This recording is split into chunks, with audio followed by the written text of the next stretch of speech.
Salut à toutes et tous et bienvenue dans cette vidéo dans laquelle on va parler du RCS. C'est le nouveau format de communication qui va arriver dans votre iPhone. À côté d'iMessage, ça va remplacer les SMS, les classiques messages verts qu'on évite tous tant qu'on peut. Le RCS, Rich Communication Services, c'est donc le successeur du SMS et du MMS. Et il se rapproche beaucoup de ce qu'on peut connaître déjà avec les iPhones et les iMessage qui sont donc les messages bleus. Les conversations de groupe sont améliorées. Vous voyez quand la personne est en train d'écrire avec les fameux 3 petits points, vous pouvez envoyer des photos ou des vidéos en HD et réagir aux messages qu'on vous envoyait avec des petits pouces, des petits cœurs, etc. C'est un petit peu plus interactif et surtout un petit peu plus moderne d'un point de vue traitement des données. Aujourd'hui, on a donc iMessage qui est chiffré de bout en bout, très grosse qualité, très gros système, très grosse sécurité et compatible uniquement avec des terminaux Apple. Puis on a le RCS qui est supporté par la GSM Association et qui lui va promouvoir justement des communications de meilleure qualité parce qu'on passe sur un protocole de data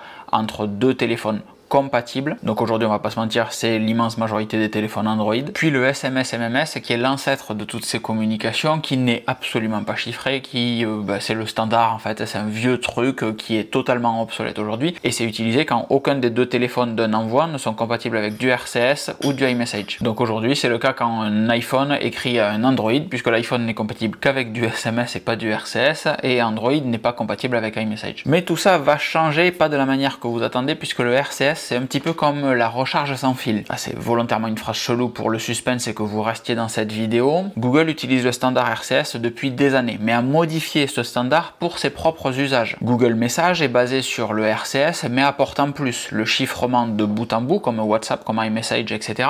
Mais ça, c'est une donnée Google, c'est pas le standard RCS. Si vous êtes curieux, je vous mets le lien vers la documentation dans la description de cette vidéo. Comme Google Chrome avec le web, on a tendance à confondre la norme et la version modifiée de Google de cette norme qui est installé partout. On est habitué à certains comportements sur le web parce qu'ils sont dans Google Chrome, pour autant ça fait pas du tout partie du standard du web, et puis c'est un petit peu la même chose avec le RCS, on s'attend à ce qu'il y ait toutes les fonctionnalités qu'il y a dans Google Message, sauf que c'est pas le cas, c'est pas le standard RCS. Et il est très important de comprendre qu'Apple ne doit pas intégrer la version de Google, mais celle du standard RCS. Et c'est exactement la même chose que ce qui s'est passé avec Samsung et le protocole de recharge sans fil Qi. Quand Apple est arrivé avec un iPhone qui faisait de la recharge sans fil à 7,5 watts via le standard Qi et 15 watts à MagSafe, il y a eu deux types de réactions. C'était « Oh mon Dieu, 7,5 watts c'est naze » et encore une solution d'Apple pour nous vendre des chargeurs propriétaires plus chers pour que ça charge plus vite. Sauf qu'au moment de l'annonce, Apple a clairement dit « On intègre ce qui est standard aujourd'hui et pas ce que fait Samsung ou Snapdragon ou d'autres sociétés en chargeant à 15 watts et plus.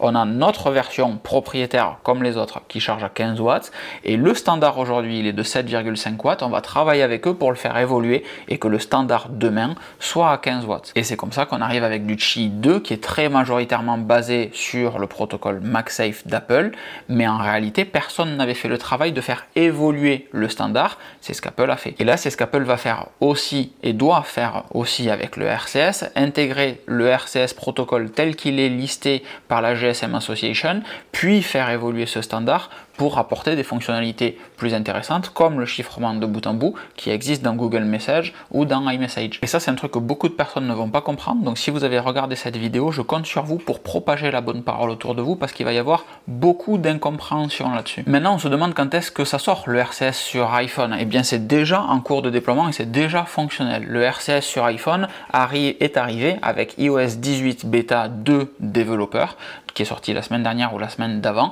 et cette mise à jour est compatible avec les réseaux qui eux aussi sont compatibles. Donc pour l'instant j'ai juste vu des notifications sur des iPhone AT&T ou T-Mobile aux États-Unis qui sont les deux réseaux mis à jour pour l'instant. Ça se manifeste très simplement, vous avez dans le champ de saisie de votre message la mention RCS au lieu d'avoir text message qui s'affiche, et c'est aussi simplement que ça que vous basculez d'un SMS MMS vers le protocole RCS. C'est de cette manière que vous passez dans le 21e siècle des télécommunications. Et donc pour le commun des mortels, ça sera disponible en septembre au moment où vous aurez fait votre mise à jour vers iOS 18, sous réserve que l'opérateur dont vous êtes client ait mis à jour son réseau pour supporter le RCS entre iPhone et Android, etc. Mais il y a de bonnes raisons que ça fonctionne assez rapidement parce que c'est vraiment attendu par beaucoup de personnes, parce que Apple a beaucoup de retard là-dessus sur le support du RCS. Ça aurait dû vraiment exister depuis bien plus longtemps. Encore une fois, pas la version de Google, mais la version du standard. tard. Voilà pour cette vidéo à vocation un petit peu éducative. J'espère qu'elle vous aura plu et que vous aurez appris des choses. Si c'est le cas, je compte sur vous pour la partager autour de vous. C'est super important parce que plus on est nombreux, plus on peut avoir des échanges intéressants dans les commentaires. N'hésitez pas à participer. Les vidéos, elles sont faites avec vous, pour vous, réellement. C'est pas juste de la transmission unilatérale comme ça.